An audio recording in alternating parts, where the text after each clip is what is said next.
আসসালামু আলাইকুম এভরিওয়ান।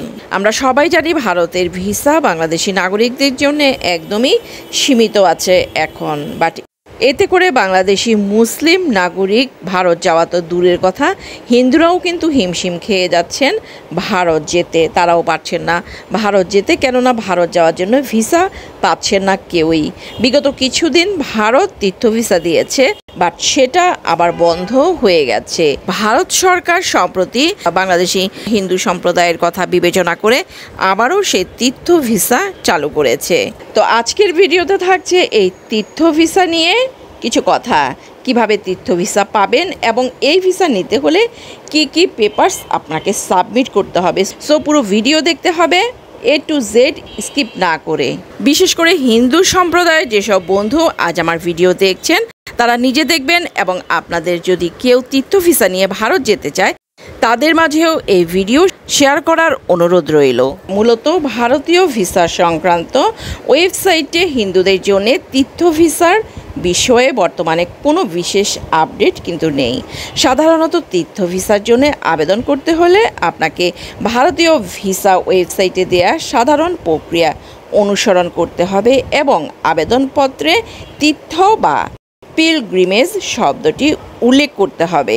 আর আপনি বা অন্য কেউ যদি কোনো ধর্মীয় সংস্থার মাধ্যমে যান তবে সেই সংস্থার একটি চিঠি আপনার আবেদনপত্রের সাথে অবশ্যই সংযুক্ত করতে হবে।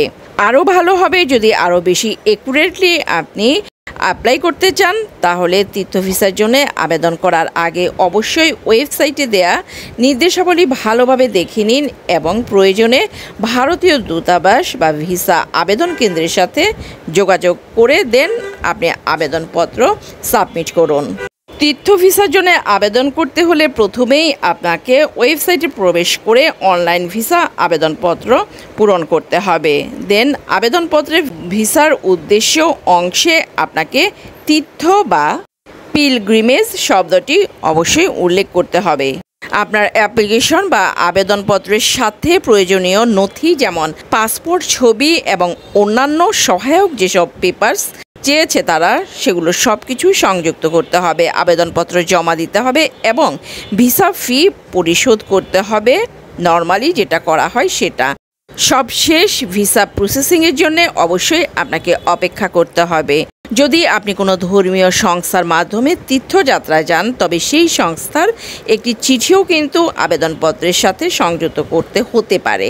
এই চিঠিটি সেই সংস্থার দ্বারা, মানে যেখান থেকে আপনি যার মাধ্যমে যাচ্ছেন সেটার একটা প্রমাণপত্র, যার মাধ্যমে বোঝা যায় যে আপনি তাদের আন্ডারে তীর্থযাত্রায় যাচ্ছেন।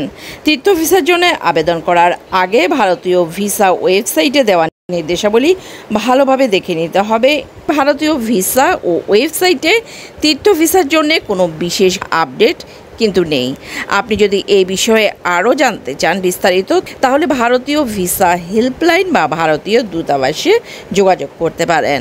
ভালো থাকবেন সবাই, আল্লাহ হাফেজ।